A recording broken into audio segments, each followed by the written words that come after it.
જય સ્વામિનારાયણ. શ્રી સ્વામિનારાયણ ગુરુકુળ રાજકોટ સંસ્થા દ્વારા આયોજિત SJS ઓનલાઈન ગુરુકુળમાં આપ સર્વ વિદ્યાર્થીઓનું હાર્દિક સ્વાગત છે.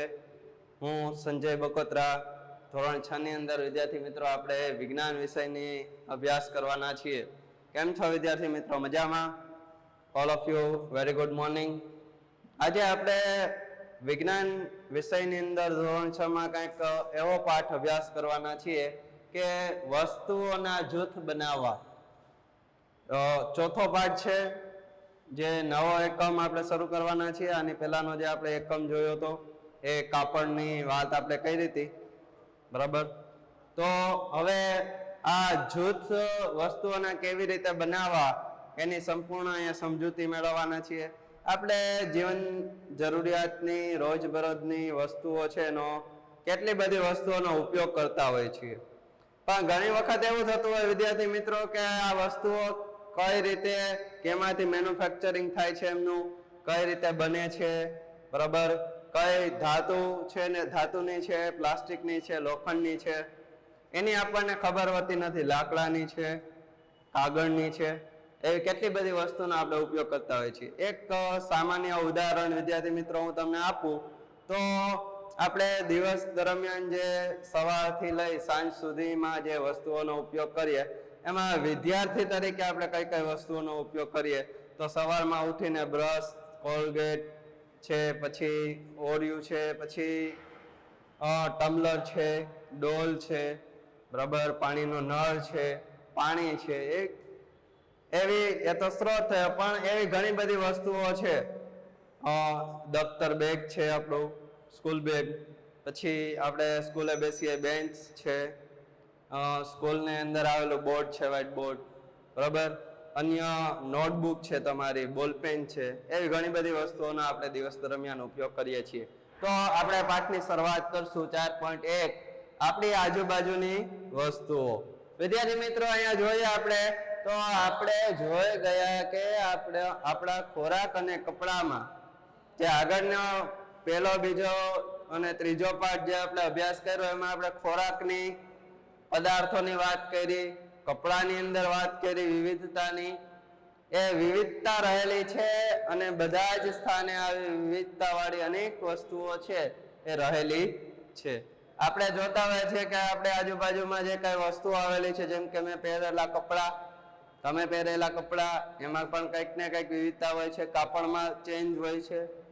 અહીંયા જોઈએ આપણી ચારે બાજુ ખુરશી, બળદગાડું, સાયકલ, રસોઈ બનાવવા માટેના વાસણ, ચોપડીઓ, કપડા, રમકડા, પાણી અને પથ્થર તથા અન્ય અનેક વસ્તુઓને નિહાળીએ છીએ. આપણે આજુબાજુની વાત છે કે આપણે ચારે બાજુ કેટલી બધી વસ્તુ આવેલી છે. ખુરશી છે, ટેબલ છે, બળદગાડું છે, સાયકલ છે, રસોઈ બનાવવાની વસ્તુઓ છે, વાસણ છે, ચોપડી છે, કપડા, રમકડા, પથ્થર, પાણી, કેટલી બધી વસ્તુઓ છે જેનો આપણે ઉપયોગ કરતા હોઈએ છીએ અને એ આપણે આજુબાજુમાં છે. પરંતુ અમુક વસ્તુઓની આપણને ખ્યાલ હોતો નથી કે એ વસ્તુઓ કેમાંથી બનેલી હોય છે, કેવી રીતે એનો ઉપયોગ થતો હોય છે. આ બધી જ વસ્તુઓને નિહાળીએ છીએ, આપણે જોતા હોઈએ છીએ. આ બધી વસ્તુઓના આકાર, રંગ અને ઉપયોગ છે જુદા જુદા હોય છે. વિદ્યાર્થી મિત્રો, મેં જેમ કીધું એમ કે અમુક વસ્તુનો આપણે ઉપયોગ છે, સ્કૂલ બેગ છે તો એને ચોપડા લઈ જવા માટે ઉપયોગ કરતા હોય છે, સ્કૂલે, ઘરેથી સ્કૂલ સુધી, બરાબર? એવી જ રીતના ઠેલી છે તો ઠેલીનો ઉપયોગ છે આપણે શાકભાજી લેવા માટે, કોઈ વસ્તુ લેવા માટે દુકાન પર જઈએ ત્યારે ઉપયોગ કરતા હોય છીએ. હવે જોઈએ આપણે તમારી આજુબાજુની વાત કરવાની છે કે આજુબાજુ જુઓ, આકારમાં ગોળ હોય, આકારમાં ગોળ હોય તેવી વસ્તુઓની એક આપણે યાદી તૈયાર કરવાની છે, જેમાં દડો, જેમ કે રબરનો દડો, ફૂટબોલનો દડો, લખોટી આવી શકશે. ગોળ વસ્તુ, ગોળ આકારની, બરાબર? તો આ બધી વસ્તુ કેવા આકારની છે? ગોળ. એ સિવાયની પણ ઘણી બધી વસ્તુ હોય છે. જો આપણે આપણી યાદીમાં લગભગ ગોળાકાર વસ્તુઓનો સમાવેશ કરીએ તો તેમાં સફરજન, નારંગી અને ઘડો, પાણીનો ઘડો, એવી વસ્તુઓનો સમાવેશ છે થઈ શકે. જો ગોળ અને ગોળાકાર વસ્તુઓની આપણે યાદી બનાવીએ તો ઘણી બધી એવી વસ્તુઓ છે કે જેની અંદર એ ગોળ વસ્તુ છે એનો આકારની દ્રષ્ટિએ આપણે એનો એક ભાગ પાડ્યો. ત્યાર પછી વિદ્યાર્થી મિત્રો આપણે અહીંયા જોઈએ કે ધારો કે આપણે એ વસ્તુઓ આપણને જોઈ કે જેને ખાઈ શકાય. આ આપણે જે વસ્તુઓની યાદી બનાવી, મેં તમને કીધું કે ભાઈ દડો, રબરનો દડો, ફૂટબોલનો દડો, લખોટી એ ખાઈ શકાતા નથી. એ રમત ગમતના સાધન છે. જ્યારે અહીંયા વાત કરીએ આપણે સફરજન, નારંગી તો એ ખાઈ શકાય એવા છે. ઘડો તો એમાં પાણી ભરી શકાય છે. એમ અલગ અલગ વસ્તુનો અલગ અલગ ઉપયોગ થાય છે. તો અહીંયા આપણને એવું કહેવામાં આવ્યું છે આગળ કે જો તમે એને ખાઈ શકાય આ યાદીમાં એ બધી વસ્તુઓનો સમાવેશ કરી શકીએ, જેની આપણે પ્રકરણ 1 ને આ કોષ્ટક 1.1 અને કોષ્ટક 1.2 તેમજ 1.3 માં જે યાદી બનાવી હતી આપણે પેલા પ્રકરણમાં, ખોરાકને લગતી વાત છે, એ પણ છે. આની અંદર જે ગોળ વસ્તુઓની યાદી આપણે અત્યારે બનાવીએ છીએ તેમાંની કેટલીક વસ્તુઓ આ જૂથમાં પણ આવતી હોય.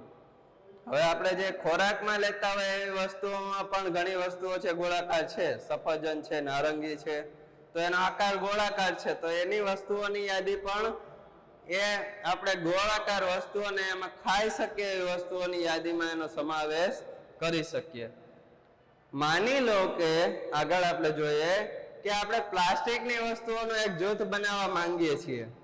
હવે તમે જે વસ્તુઓનો ઉપયોગ કરો છો એમાંથી પ્લાસ્ટિકની વસ્તુઓનું એક જૂથ બનાવવાનું છે. દાખલા તરીકે પ્લાસ્ટિકનો દડો રમવા માટેનો, બરાબર? તો એ ગોળાકાર વસ્તુ છે અને પ્લાસ્ટિકની વસ્તુ છે. એવી કેટલીક વસ્તુઓ છે એની આપણે વાત કરશું અને એનું જૂથ બનાવવાનું છે. ગોળ ન હોય, બીજા આકારમાં હોય તો પણ ચાલશે. ડોલ, લંચ બોક્સ, રમકડા, પાણી ભરવાનું પાત્ર, પાઇપ તથા આવા પ્રકારની અનેક વસ્તુઓને સ્થાન મળી શકે. આ અમુક વસ્તુઓ છે આમાં. આ બધી વસ્તુઓ ડોલ, લંચ બોક્સ, રમકડા એ બધા પ્લાસ્ટિકના છે. આમ વસ્તુઓના જૂથ બનાવવાની અનેક રીતો છે. ઉપરના ઉદાહરણમાં વસ્તુઓની તેમના આકાર અથવા તે પદાર્થના બનેલા છે. આકારની વાત કરી છે અહીંયા ઉપરના ઉદાહરણની અંદર કે ભાઈ ગોળાકાર. અહીંયા આપણને એવું કીધું છે કે પ્લાસ્ટિકની વસ્તુઓનું જૂથ બનાવો. તો આપણને જે વસ્તુનું જૂથ બનાવવાનું કહેવામાં આવે વિદ્યાર્થી મિત્રો, એ જૂથ આપણે બનાવવાનું થાય. અથવા તે જે પદાર્થના બનેલા છે તેના આધારે જૂથમાં વહેંચણી કરેલ છે, બરાબર? દાખલા તરીકે પ્લાસ્ટિકની વસ્તુનું જૂથ બનાવવાનું કે અને એમાં ગોળાકાર હોય, લંબચોરસ હોય તો એને બેને અલગ કરવાના થાય. સમજાય છે હું કહું છું એ વિદ્યાર્થી મિત્રો? કે આપણે કોઈ પણ વસ્તુનું જ્યારે જૂથ બનાવીએ, અહીંયા આપણને કહેવામાં આવ્યું કે ભાઈ ગોળાકાર વસ્તુઓનું જૂથ બનાવો. તો એમાં દડો છે, લખોટી છે, વોલીબોલનો દડો છે, બાસ્કેટબોલનો દડો છે, પણ એ બધી ગોળાકાર વસ્તુનું આપણે લિસ્ટ બનાવ્યું. પરંતુ તમને એમ કહેવામાં આવે કે ભાઈ એમાં ખાઈ શકાય એવી ગોળાકાર વસ્તુ કઈ કઈ છે એવી લિસ્ટ બનાવો. તો સફરજન છે, નારંગી છે, એ ખાઈ શકાય એવી વસ્તુ છે. તો તમને સમજણ પડે છે કે ગોળાકાર વસ્તુ એમાં ખાઈ શકાય તેવી વસ્તુ, બેને જૂથમાં અલગ કરવા પડે. પ્લાસ્ટિકની વસ્તુ અને લોખંડની વસ્તુ, એવું તમને યાદી બનાવવાનું કહે તો તમારે અલગ અલગ વસ્તુનો સમાવેશ કરવો પડે. ડોલ પ્લાસ્ટિકની પણ હોઈ શકે અને લોખંડની પણ હોઈ શકે, બરાબર? આપણી આજુબાજુની તમામ વસ્તુઓ એક અથવા એકથી વધુ પદાર્થોની બનેલી હોય છે.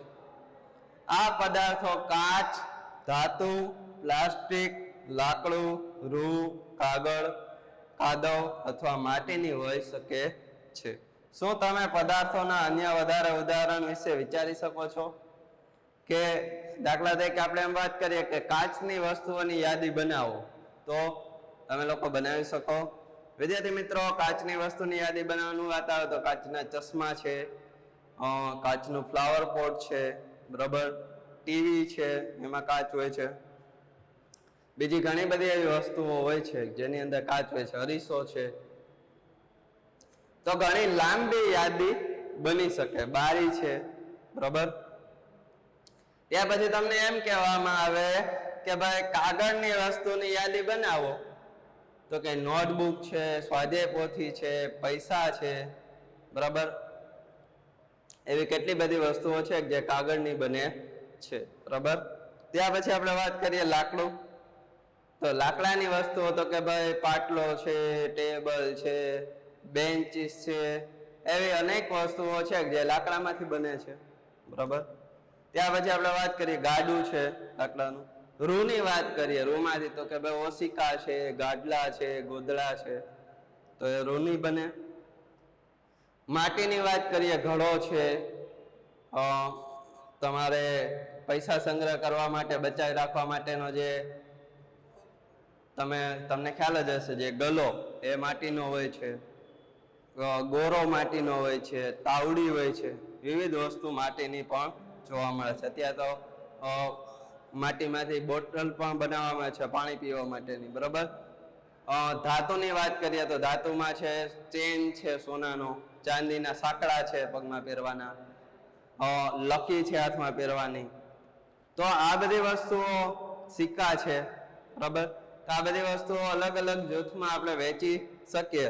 એ જ રીતે વિદ્યાર્થી મિત્રો તમારે પ્રવૃત્તિ 1 પાઠ્યપુસ્તકની અંદર અને પ્રવૃત્તિ 2 નો જે રીતના તમારે આજે હોમવર્કમાં કરવાની છે એની થોડીક સમજૂતી આપી દો, કેવી રીતના કરવાનું છે.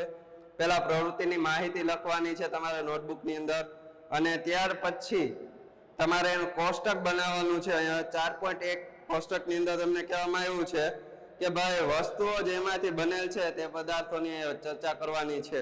તો કે ભાઈ પેન તો કેમાંથી બને છે, તો કે પ્લાસ્ટિક અથવા તો ધાતુ.